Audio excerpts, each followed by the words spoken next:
¿Cómo entender el Frente Nacional Anti-AMLO, por sus siglas FRENA? En San Luis Potosí, por ejemplo, la protesta de la caravana de autos iba acompañado del himno guadalupano. ¿FRENA tiene vínculos religiosos? ¿Por qué católicos y cristianos conservadores se han sumado al movimiento? Le propongo analizar FRENA y su trasfondo religioso aquí, en Sacro y Profano.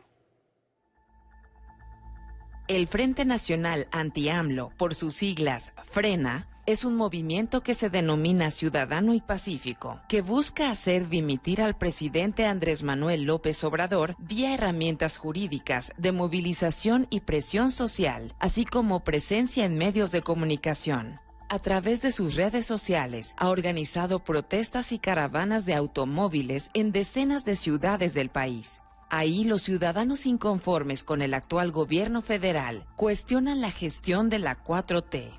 FRENA fue creado por 67 ciudadanos, entre los que se encuentran los empresarios de Nuevo León, como Gilberto Lozano y Pedro Luis Martín Bringas, así como Juan Bosco Abascal, miembro de una familia de linaje conservador, y los comunicadores Pedro Ferriz y Rafael Loret de Mola. El Frente Nacional niega tener patrocinios. Se mueven a través de redes sociales y con voluntarios. No pretenden convertirse en partido ni en asociación civil y hablan a nombre del pueblo de México. Su plan estratégico es buscar la dimisión presidencial antes del 30 de noviembre de 2020. Por sus métodos y retórica anticomunista, diversos analistas sitúan a FRENA como un movimiento civilista autoritario ultraconservador. Buenas noches, bienvenidos a Sacro y Profano.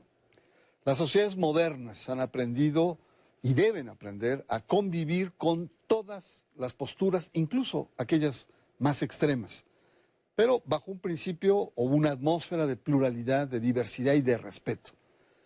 Como vimos en la cápsula, en FRENA hay un tufillo anticomunista que molesta, sobre todo cuando es algo muy antiguo. FRENA es propio, o este discurso anticomunista, de la Guerra Fría, muy recurrente también por el catolicismo conservador de los años 50 y de los años 60. Recuerden, cristianismo sí, comunismo no, era una de las grandes consignas de aquellos años. Le propongo explorar si efectivamente esos vínculos son reales con Pedro Salmerón, historiador, y también con mi querido colega Felipe Gaitán. Muchas gracias, bienvenidos.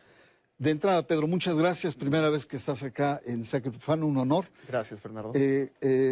¿Qué es FRENA? ¿Cómo poder entender FRENA? Mira, para mí la aparición de FRENA es coincidente con un momento en el que se está articulando la oposición de ciertos grupos empresariales muy de derecha en contra del gobierno por dos asuntos muy particulares. Uno, una reforma fiscal real en concreto, no legal sino real, que es hacer que las grandes corporaciones, los 15 supermillonarios evasores, pagaran lo que le deben al erario desde hace muchos años, pagaran realmente sus impuestos sin necesidad de hacer una reforma fiscal, al mismo tiempo que la ley de etiquetado claro en este país, el segundo país con mayores problemas de obesidad, sobrepeso y diabetes del mundo, es una pandemia, ahora que está de moda la palabra, ¿sí? Finalmente logramos un etiquetado claro, frenar los anuncios a los niños, limitarle en la escuela, y las grandes empresas que deben sus millones a eso, se oponen también.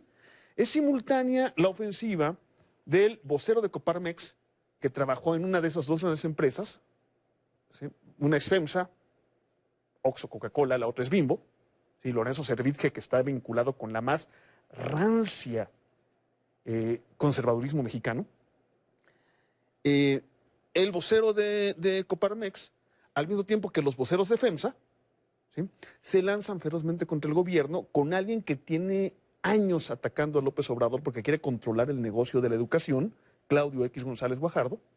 Y esos tres empresarios y voceros de los empresarios son los que realmente articulan y le dan sentido a una oposición de la que FRENA para mí solo es una vocería abiertamente golpista y virulentamente violenta en términos de lenguaje. Sí, eso se percibe mucho una distancia entre estos dirigentes y cuando le preguntan a la gente que van en los autos, en esas caravanas, por qué están, es más bien una respuesta visceral anti López Obrador, anti gobierno, pero no con un proyecto claro. Ahora, ¿cómo articulamos todo esto con la dimensión religiosa, Gaitán? Tú como especialista y observador de este fenómeno, ¿cómo vinculamos Frena a este planteamiento religioso que está presente ahí? Claro. Yo quiero señalar dos cosas, particularmente el propio nombre de Frena, si se fijan, es una especie de mantener el statu quo. Es decir, tiene esta connotación de frenar a cualquier otro cambio y mantener los privilegios. Y se liga con el tema religioso porque estos grupos empresariales, sobre todo del Bajío y de Monterrey, siempre han estado ligados con sectores conservadores católicos y con segmentos clericales de la Iglesia Católica también muy enfáticos en defender sobre todo el statu quo y conservadores.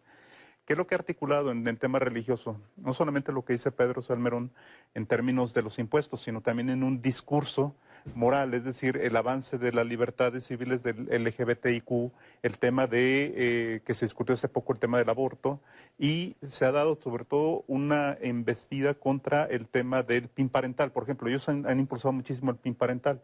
¿Qué es lo que hacen? Articulan este tipo de protesta porque de alguna manera lo consideran, retomando la bandera de los movimientos sociales, de los movimientos cresteros, manifestarse en el espacio público y hacer valer la voz, no solamente como grupos de presión, sino hacer énfasis en mantener una presencia en el espacio público. Por eso el himno guadalupano.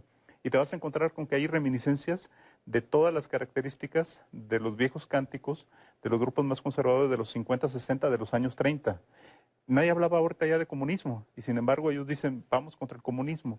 Señalaban una serie de cosas, sobre todo también en términos de la amenaza a mi libertad, pero mi libertad en términos de se quieren meter con mi familia.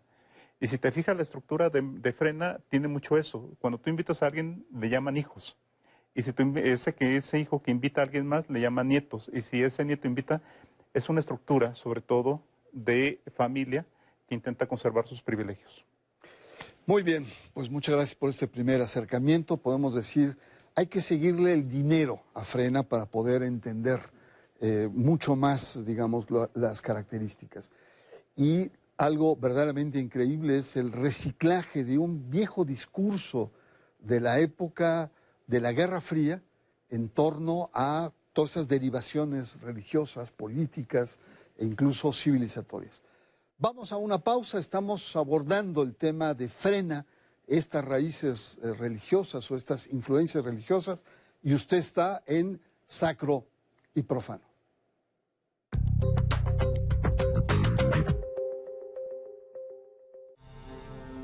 Son tiempos de contingencia. Hay que quedarse en casa para proteger tu salud y la de todos. Sigue estos sencillos consejos para mantenerte sano. Aliméntate de manera saludable. Limita el consumo de alcohol y de bebidas azucaradas. No fumes. Haz ejercicio. Convive con tu familia. Comparte las labores de la casa. Escucha música, lee y juega con tus hijos. Para más información, visita coronavirus.gov.mx. Y quédate en casa. Gobierno de México. Los mexicanos somos como las montañas de nuestro país. Nos levantamos sobre la tierra cuando parece que no hay camino. Como los ríos, somos una corriente que nada ni nadie puede detener. Y como los volcanes, tenemos el corazón de fuego. Por eso, cuando el mal tiempo pase, seguiremos de pie, demostrando las veces que sean necesarias que nada nos detiene. Gobierno de México.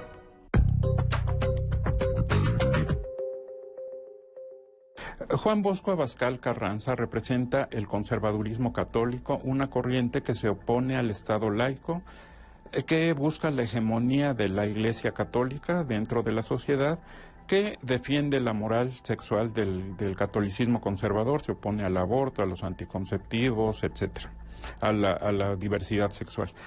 Juan Bosco es hijo de Salvador Abascal Infante, el principal dirigente histórico que tuvo la Unión Nacional Sinarquista, un grupo fundado en 1937 con afinidad con corrientes importantes de la época como eran el franquismo y el fascismo. Bueno, Juan Bosco Abascal nace en la colonia de María Auxiliadora, una colonia religiosa que dirigía su padre, y está ubicada cerca de La Paz, Baja California Sur. Juan Bosco fue educado en la ideología de su padre, comulgó con ella, ha comulgado con ella toda su vida, como también otro personaje famoso de su familia, su hermano Carlos Abascal, que fue secretario del Trabajo y secretario de Gobernación en la época de Fox. Se le recuerda por la energía con la que defendía sus ideas religiosas, no de este tipo. Las ideas de Salvador Abascal eran muy radicales y todavía las menciona a veces Juan Bosco Abascal, que eran la idea de que había un complot judeo-masónico mundial para destruir a la Iglesia Católica. Concretamente, Juan Bosco Abascal es doctor en psicología por el Instituto Tecnológico, el ITESO, de Estudios Superiores de Occidente. Es autor de varios libros, entre otros uno publicado recientemente que se llama Desde el Nido de la Serpiente, y donde retoma estas ideas que mencionaba del complot judeo-masónico, todo esto. Desde luego, dentro del Frena militan y tiene otros dirigentes empresariales que pues meramente defienden los intereses gremiales, ¿no?, de ellos, de ese sector. En el caso de Juan Bosco Abascal, él sí representa esas ideas. También hay que señalar que en su época mucho se magnificó, quizás se sobredimensionó un poco el poder de grupos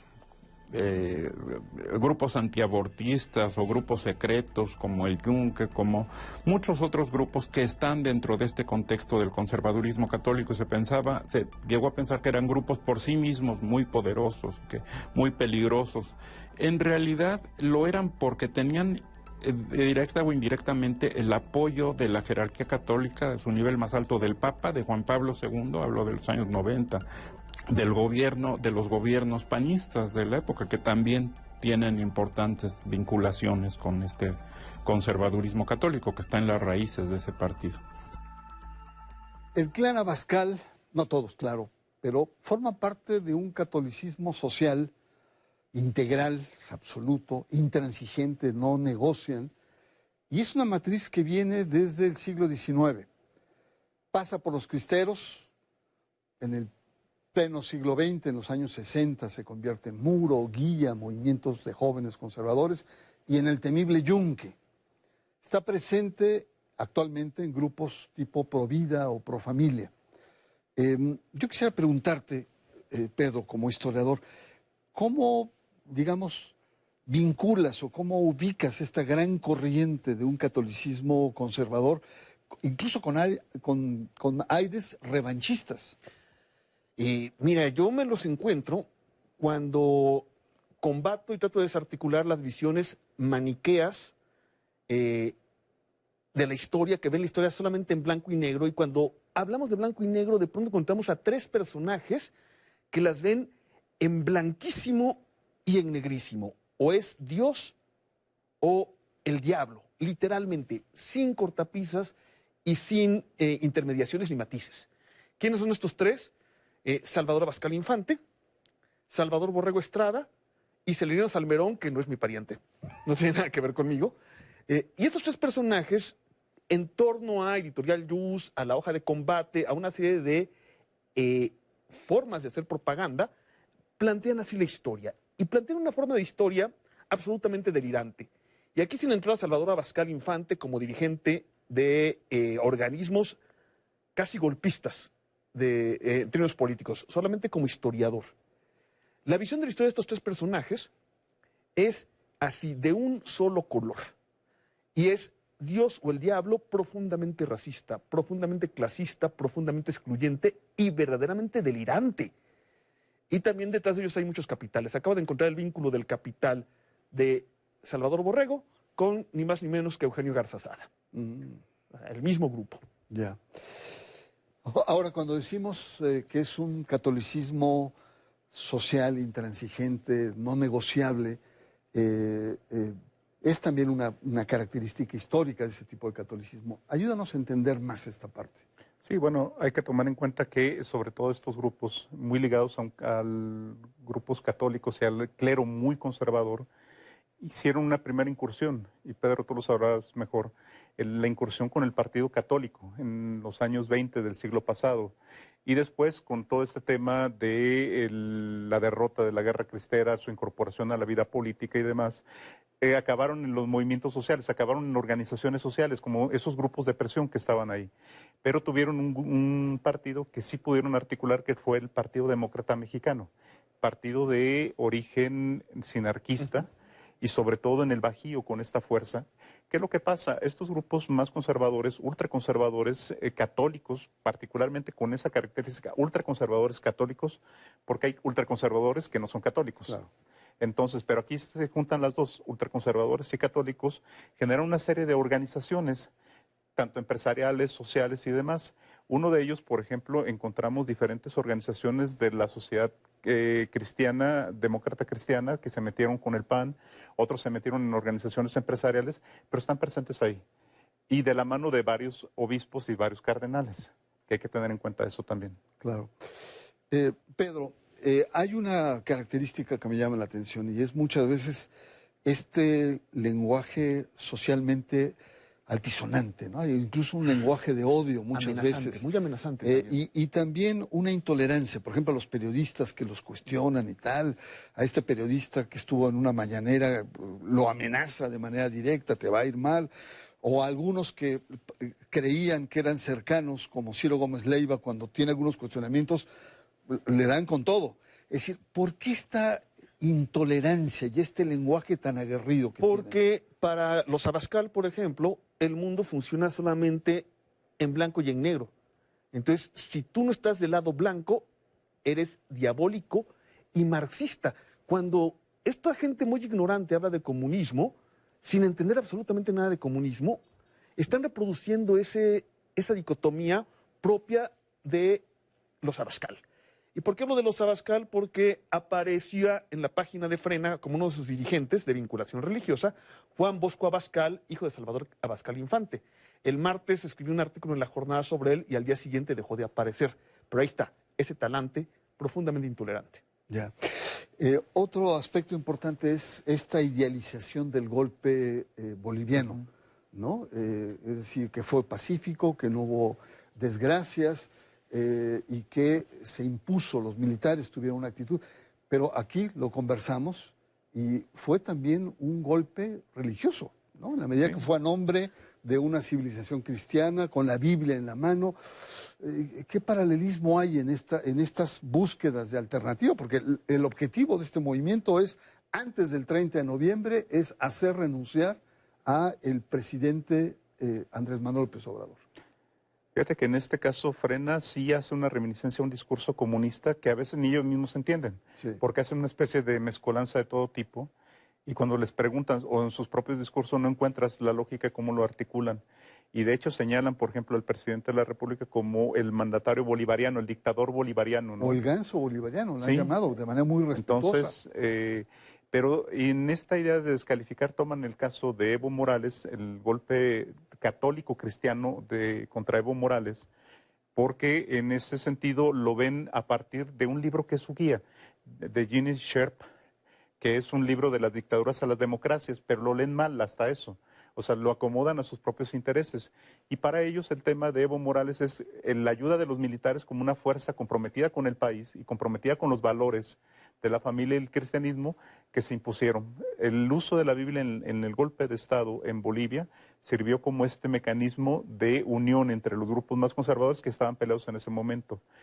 Y en México quieren reproducir algo. Y señalo dos cosas. ¿Por qué lo quieren reproducir?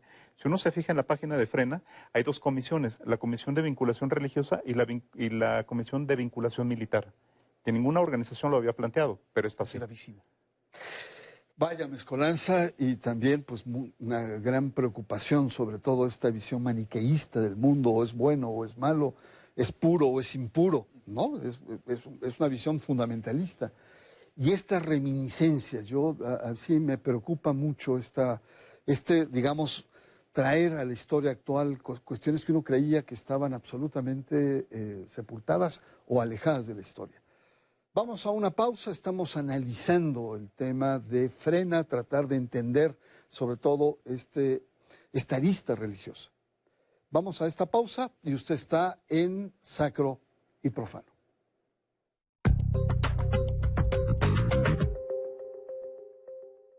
Total, voy a ser policía. Le saca uno la verdad a las personas, como sea, de guacanazos, a meterles la macana eléctrica. Éramos los halcones. Creí que era un bebedor social, que podía dejar de beber cuando yo quisiera, ¿no? Y no fue así. Perder familia, perder trabajo, tocar un fondo de sufrimiento muy cabrón, de esos delirios visuales, ver cómo me comía las arañas, los alacranes. En el mundo de las drogas no hay final feliz. Estrategia Nacional para la Prevención de las Adicciones. Durante el distanciamiento físico a causa del COVID-19, la violencia familiar se ha incrementado en todo el mundo. En México, las mujeres y niñas estamos en peligro en donde deberíamos de estar a salvo. Todas tenemos el derecho de quedarnos seguras en casa, igual que en las calles.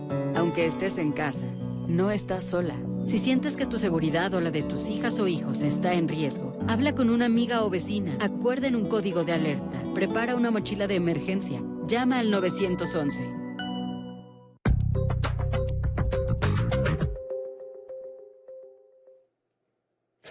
Regresamos, estamos hurgando sobre las raíces religiosas de este movimiento Frena, que hemos visto varias aristas, su manera de comportarse, incluso ciertos paralelismos a nivel internacional. No solamente es Bolivia, sino también España, hay una cercanía con Vox, son estos movimientos ultraconservadores europeos.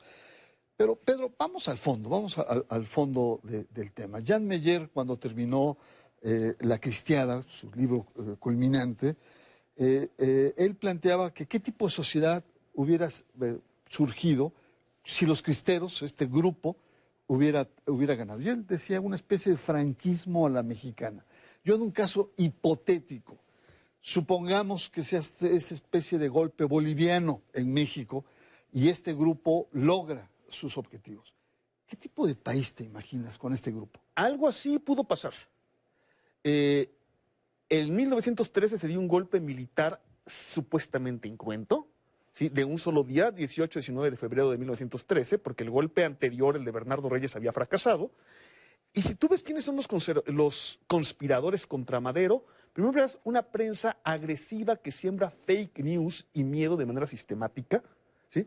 El Partido Católico Nacional y el señor arzobispo, las compañías petroleras de capital anglosajón y los militares golpistas.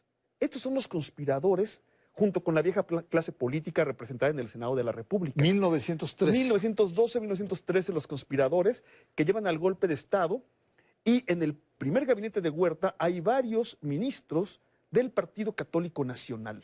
Entonces pudo ser. ¿Qué fue lo que provocó eso? Contra un presidente legal, legítimo, que abrió la puerta a las libertades públicas, la violencia revolucionaria incontenible. Así que ya tuvieron su momento esos católicos intransigentes y ultramontanos, y fue en 1913-1914. ¿Cuál fue el resultado? La más violenta guerra civil de nuestra historia. Ni más ni menos. Felipe, estos movimientos con esa tradición católica, pero también grupos de carácter pentecostal que tienen una agenda parecida, ¿los ubicas al alza, a la baja? Ubícanos cómo está la agenda y qué podemos esperar de este tipo de movimientos. Si hacemos un recuento, vimos que, por ejemplo, el Yunque tuvo su oportunidad con Vicente Fox en el gabinete, que era un gabinete de coalición, pero estuvieron ahí insertos varios prominentes personajes de esta rancia línea conservadora, como el propio Salvador Abascal, Carlos Abascal como secretario de Gobernación, pero no tuvieron, o sea, no alcanzaron su propia meta. Después encontramos diferentes apariciones de los movimientos más conservadores con el tema de la familia, el tema del aborto, el tema de la diversidad sexual, de las orientaciones. 2015 es el gran boom de los movimientos conservadores que ahora vienen a la baja. Pero ahora tienen un nuevo repunte porque habían estado a la baja, con este tipo de organizaciones y con un enemigo claro que se le presenta en este momento, que es el presidente de la República y lo que es la Cuarta Transformación. Es decir, se le presentan como un enemigo por el cual ellos piensan articular todas las fuerzas que dentro del propio movimiento, de los propios grupos ultraconservadores, hay unos pleitos impresionantes. O sea, no lo veamos como una unidad. hay divisiones, hay exclusiones. El propio Frena tiene una serie de problemas ahí, se andan excluyendo entre ellos, no se ponen de acuerdo, para empezar. Entonces, lo que vamos a ver es una agenda, sobre todo, que tiene que ver con grupos de presión. Lo hemos visto con el PIN parental en los diferentes congresos. Lo vimos con el tema del aborto, no en las calles, pero sí en la presión, a través de ministros de la Corte Suprema de Justicia y otros más. Entonces, creo que sí hay que tener cuidado con esto y poner atención. Yo les agradezco mucho su presencia, Pedro, Felipe, muchas gracias.